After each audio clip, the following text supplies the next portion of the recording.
Yeah.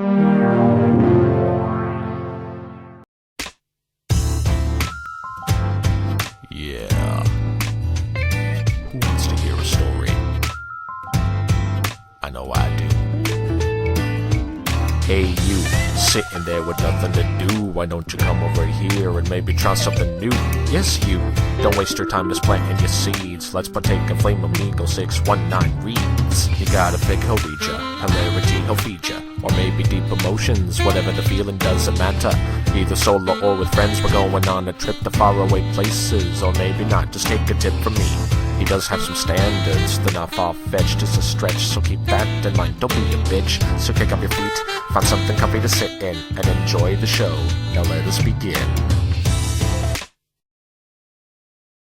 Greetings and salutations to all. This is episode 10 and the season 1 finale of FlameAmigo619 Reads. I am your cult of personality, FlameAmigo619 ToonKriticY2K. I'm sure you are noticing a severe lack of people here. Well, I wanted to try and make this episode special. Nothing on Skype, all recorded the best way possible. Think of this sort of like a mini audition for reading Rainboom, just to show what I'm made of. A long time ago, I read this story on my own to test out my narrating skills, and although I thought it came out good, I wasn't entirely satisfied. So, I give this story repackaged to you. Memory, written by Larthan Bradley. I hope I got that name right. I have 3 people providing voices today, Miss Oliver and Blossom, Dragonfire Princess 7, and Silvertrix as Spike, Twilight, and Luna respectively. This might be sad, depressing, or powerful. No matter what the case, I give to you Memory. Let us begin. It was still dark when the skies over Ponyville exploded, a powerful concussion that shook buildings and rattled windows. For a moment, a dark shape, black against the deep purple of the sky, blotted out the stars and the moon. And then it was gone, leaving the sky clear and the night still once more. The residents noticed, of course, but didn't comment. They were used to it by now. Besides, with the sun about to rise for the Summer Sun Festival, they had more important things to focus on. In the distance, the dark shape winged away toward the distant city of Canterlot, massive wings cupping the air in thunderous strokes. I told you, Spike, I'm fine. Twilight said, waving away the dragon's concern. I just don't feel like going to the Summer Sun Festival. I'd rather just stay here and study. But Twilight, it's in Ponyville this year. This is a chance to see everyone again. The unicorn shook her head and patted her assistant on one heavy armored haunch. He'd gotten so big, she reflected, and even now, when he was almost too big to fit through a normal pony-sized door, he was still her little assistant. I'm sorry, Spike. I'm just not up to it this year. Besides, if I leave, who's going to keep the library open? Not every pony is going to the festival. What if some pony needs a book and I'm not here to help them? No one is gonna need a book so badly that they can't wait until after the festival. Come on, Twilight. I said no. I'm sorry, Spike. Alright. The dragon sighed, slouching away to rearrange some of the tall shelves that lined Twilight's spacious room. Can we at least go to the big banquet? I'm not. But that doesn't mean you can't. No, I couldn't just leave you here by yourself. It wouldn't feel right. And if you're going to insist on keeping the library open, who else is going to keep some semblance of order? Spike said, shelving a thick volume, careful not to damage it with his claws. I'm a full-grown mare. Twilight snorted. I think I'm more than capable of looking after myself and a bunch of dusty books for a day. Go, and say hi to every pony for me. I don't know. I don't like just leaving you. Well, maybe I want a few hours of uninterrupted study. She teased before motioning towards the door again. I've been making you do a lot lately, and you deserve a break. Now go. Have some fun. Thanks, Twilight. Spike said before he squeezed out the door, his scales leaving deep gouges in the wood. It wouldn't be long before he wouldn't be able to fit into her study at all. Twilight didn't doubt that Spike was right. Not many people use Canterlot's Royal Library, and there was no doubt any traffic would have been able to wait until after the festival, but she just wasn't up to it. Spike didn't notice, but it was getting harder and harder for her to move around the library under her own power, and Spike was having to take on more and more of her duties as librarian. In fact, she couldn't remember the last time she left the set of backrooms she called home. She just finished her most recent treatise on magic, but there was something else she had to write. She'd been putting it off for far too long now. Pulling the thick journal towards her, she lifted her pen and began to write. With a final beat of its wings, the dark shape settled to the ground in a lush garden dotted with stubby stones and big shady trees. The garden was empty, like always. It noted with some satisfaction before dropping to all fours and snaking its way through the trees and deeper into the garden. As it did, a quiet breeze picked up, rustling the trees in soft music, and somewhere nearby, setting a wind chime to gently tinkling, the sound haunting in the pre-dawn gloom. Soon the day proper would begin, and ponies across the land would celebrate the sun and the grace of Celestia. In the garden, the shape came to a stop in front of one of the short stones and settled back on its haunches, its long neck and head brushing against the high, leafy branches of the surrounding trees, and waited for the sun to rise. Twilight, I'm back! Spike called as he forced his way through the doorway. I can't believe you missed the banquet. It was amazing. They had the best jade I've ever tasted. I even brought you a doggy bag. Normal food, no gemstones. There was no answer from the dark room. Twilight? He repeated as one claw flicked on the light. Twilight was at her desk, a leather-bound book Spike had never seen before open underneath her head, her eyes closed.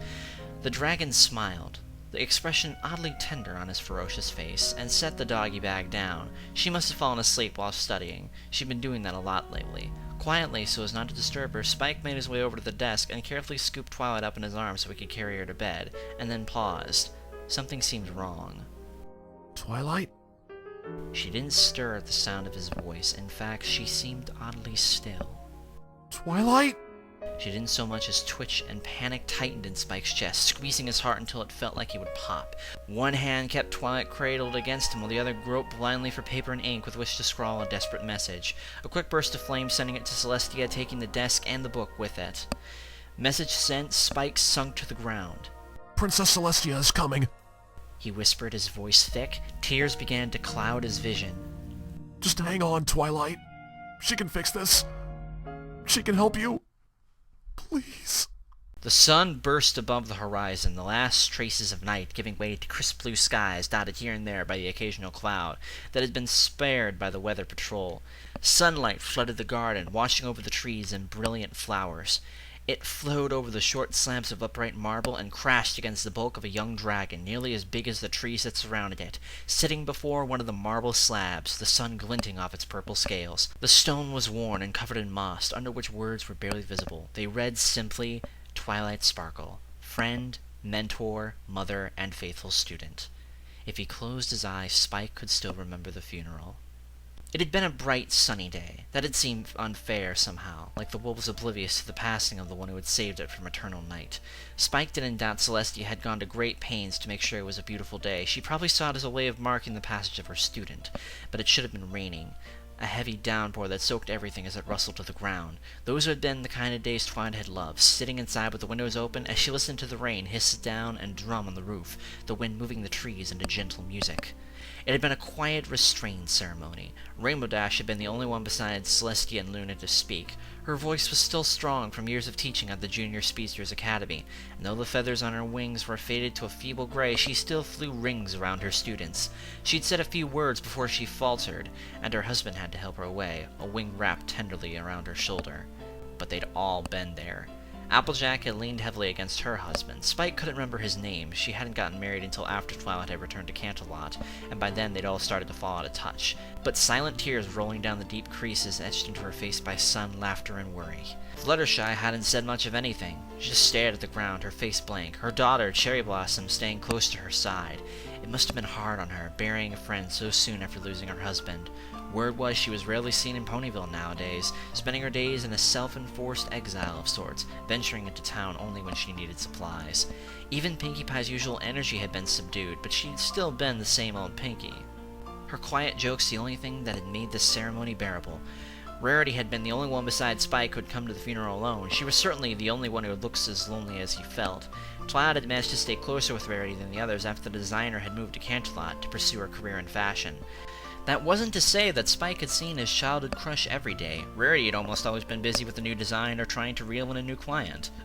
In fact, despite living in the same town, she had been almost as distant as everyone else. It was at that funeral that Spike first realized just how old everyone looked. It was the first time he'd really thought about it. and once the simple ceremony was finished, they'd all went their separate ways, returning to their own family and friends, leaving Spike without his. Now, so many years later, he was the only one who seemed to remember who Twilight Sparkle had really been. To everyone else, she was just a pony who stopped Nightmare Moon. They didn't know her as a sweet, if slightly sarcastic pony, whose greatest joys were her friends and the simple pursuit of knowledge. They didn't really know who she'd really been. Even Celestia had moved on, eventually taking a new student and treating her just like a daughter, the same way she treated Twilight. He was the only one who still remembered, the only one who still hurt. That was why dragons never really interacted with ponies, he'd realized. It was too painful. Their lives were so brief, a tiny glowing ember that flickered and died far too quickly. It was amazing how much he still missed her. Some days he'd wake up and start making coffee the way she'd always liked it before realizing what he was doing. She'd been his mentor, a big sister he could always turn to when he got in over his head. Spike doubted he'd ever told her how much she meant to him, and he wished he had. Tears filled his eyes, and, like every year, he began to cry, huge racking sobs that shook his body. Oh, Celestia, why did it still hurt so much? Are you all right, Spike? Snuffling and blinking back tears, the dragon turned to see Princess Luna making her way across the garden toward him. Yeah, I'm just great. He snorted bitterly. Never been better. What are you doing here?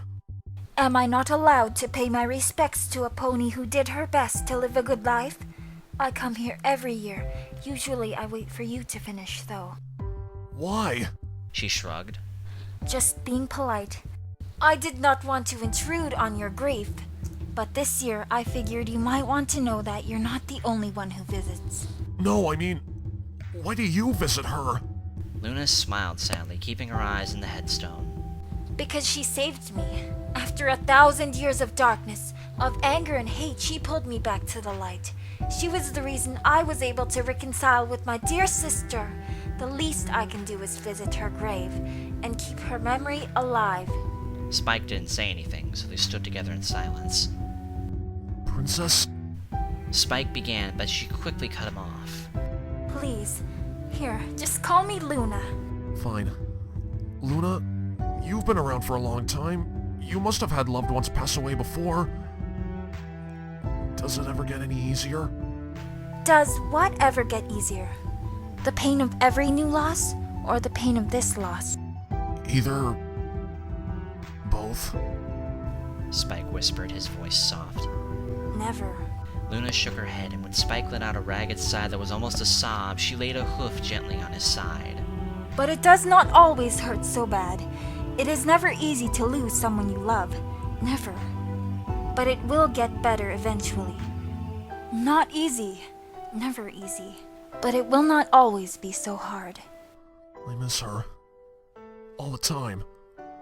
Even now, it feels wrong not being at her side. I was always there when she needed me.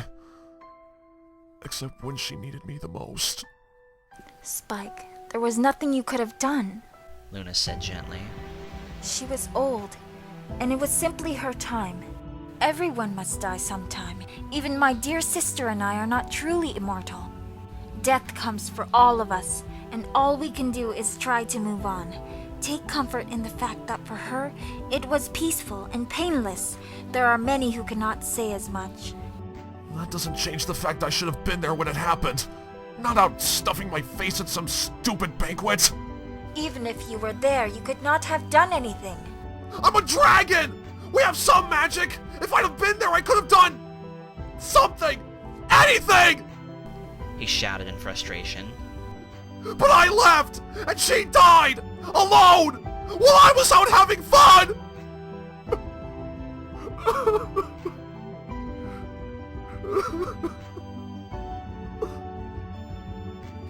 I think there is something I need to show you. Luna said once he'd subdued into frustrated tears. But first, I need to ask you a question. Why do you come here every year on the day you failed the one pony you loved most? Spike shuddered, and for a moment Luna thought he wasn't going to answer, but then he sighed and shook his head. Because... what if I forget? He asked, his voice hoarse. Dragons live thousands of years. And what if, in that time, I forget? forget who she was and what she meant to me. But wouldn't that be a good thing? It wouldn't hurt then. Luna pushed, her face a blank mask, eyes focused on Spike. It's not worth it. Even if it hurts, I'm the only one who remembers her. As long as I remember, she's not really dead. I didn't fail her. Luna nodded with satisfaction and spread her wings. In that case, there's something you should see. Come with me. 1 second. The dragon leaned down and carefully scraped the moss off the tombstone, leaving it clean and free. Someone has to do it. He said by way of explanation, before spreading his wings and leaping into the sky with a thunderclap of displaced air, and winged after Luna. Too big to fit inside the castle proper, Spike sat in a garden just outside the imposing stone building. In the distance he could hear the faint sounds of the festival in full swing. The sound tugged at his chest as it pulled him back to the day he'd lost Twilight. Luckily, it was then that Luna reappeared from inside the castle, an ornate black and silver saddlebag on her side. Here, I think you need to read this, she said, levitating a thick book out of the bag. Spike took the book gingerly in his claws, recognizing it as the volume Twilight had been reading when... He'd open it carefully, trying not to damage the pages. It wasn't the block-lettered textbook he'd expected. It was handwritten in faded ink. Puzzled, he flipped through the pages, the ink becoming progressively less faded until the writing cut off mid-page most of the way through the volume. It's Twilight's journal. Luna said, answering the dragon's question before he could answer it. Read the last entry.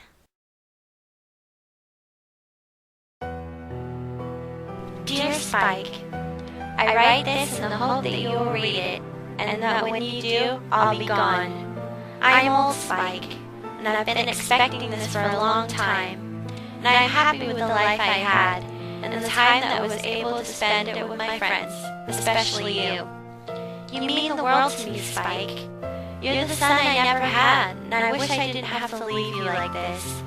But my time has come, and you still have so much more ahead of you. I hope that you have fun at the festival, and that my passing doesn't taint it for you. I knew that when you left, that would probably be the last time we would see each other, and I was okay with that. There was nothing you could have done. It was better for you to be having fun than crouched helpless at my side. Don't blame yourself, and don't bury yourself in the past. I want you to live your life, not spending it moaning about me. You're my son, Spike, in every way that matters. And someday, far, far in the future, when your own time comes, we'll be together again. And we can have one final adventure together. I'll be waiting for you. Beyond that, I don't know what to say. I'm rambling, I suppose. But when you get to my age, you're allowed to do that. Good luck, Spike. May your travels take you far and wide, and may you have a full and happy life. My love to you always, Twilight Sparkle.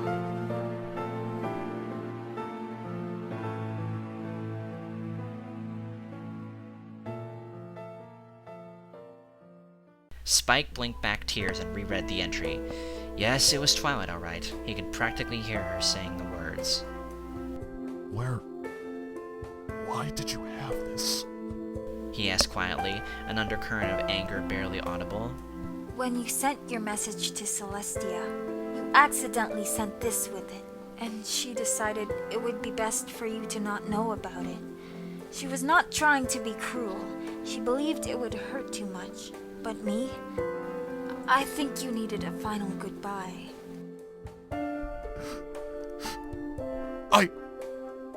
I don't... Thank you. Spike managed, his voice choked and rough. Thank you so much. It is not a problem. A princess is supposed to care for and look after her subjects after all. There is one last thing though. What? Did you know that a long time ago ponies used to believe that you never truly died until everyone had forgotten you? That until all the ripples you caused died away and all the people you influenced passed on, you were never truly dead? Well, Twilight created large ripples indeed. You and I are still here, and we will be for a long time. I may not have known her as well as you did, nor even as well as my sister did. But if you ever feel the need to refresh her memory, I'll be more than willing to help. Thank you, Luna. As I said, it is no problem, Spike. Oh, and one final thing. Her saddlebag opened and a picture floated out. I don't know if you have anything to remember Twilight by, so take this, and keep her journal. Reaching out, Spike carefully pinched the photo between his claws and brought it up to his eyes. It was a picture of a tiny filly, her dark blue mane streaked with a line of pink, standing next to a molted purple and green egg. Smiling a tiny bittersweet smile, Spike tucked the photo into the journal and clutched it tightly against his chest before taking off without a word, his wings beating the air. Down below, Luna smiled before returning to the castle. Maybe it was just Spike's imagination, but as night came, the setting sun seemed to create a more stunning twilight than usual, a last silent memorial to a faithful student. The end.